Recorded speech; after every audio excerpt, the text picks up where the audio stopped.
Watch till the end to know the best tax optimization tactics. Become a tax ninja. Of course, a disclaimer, this video is for entertaining purposes only, not illegal or tax advice. And let's start with the question, so why this all the digital nomading? And I spoke to some of my wealthy digital nomad friends, and one of the reasons to become a digital nomad and to change destinations, to change their home countries, is that the people aren't happy with the tax that they pay in the home country. And they don't feel that those money are spent in a good way, you know? They don't feel comfortable about that. They don't feel in control of those money that government takes from them.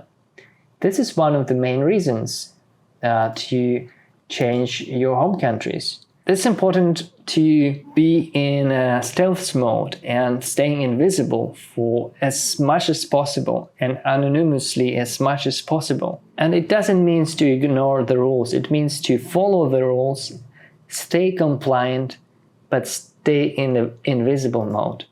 And what the stealth mode means. So in the home country, it's much better to not to have a registered address, which means also you shouldn't have a tax ID there.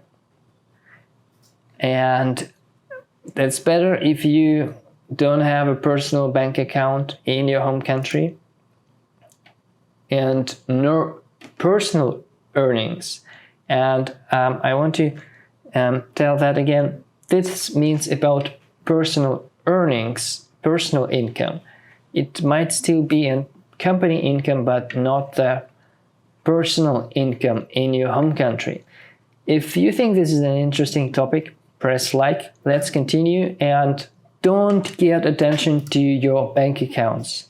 Avoid as much as possible any international transfers that can trigger the additional audits. And avoid transferring to your personal accounts from other people's accounts. So if it's from your name, all right, but avoid transferring from other people's money, other people's accounts as much as possible.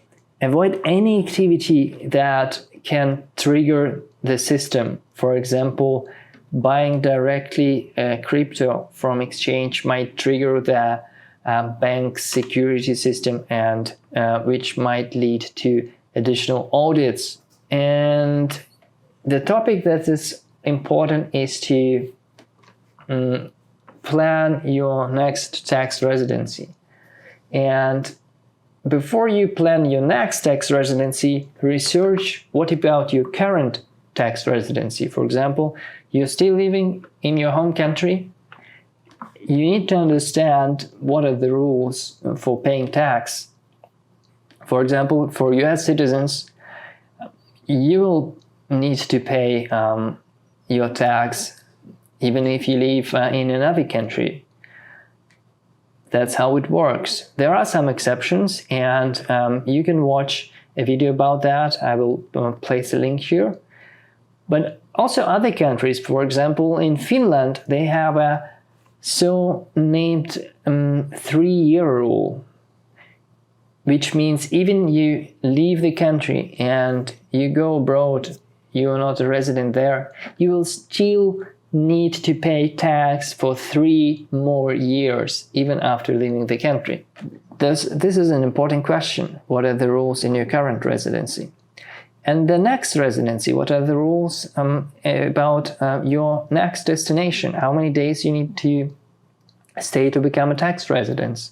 What are the income tax rules? What other taxes will be applied to your income?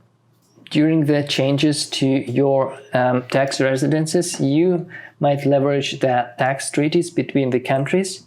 Some of the countries might allow you to reduce the amount of tax you pay if you paid it in another country already.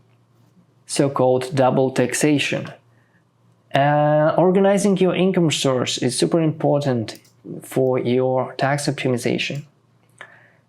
If you have freelance business, if you have online business, if you have renting business, it's much better to prepare and organize it in a proper business structure and have it as an offshore company, which will protect your money from theft and governments and will help you to build wealth. Super important to stay informed about the current regulations in your tax residency and just be prepared to adapt, and the law and regulations constantly changing. To be agile is super important for tax optimization. If you want to know more about tax topics, I speak much more freely in my newsletter, which is called Free Spirit. Subscribe with the link in the description. Enjoy your freedom and see you later.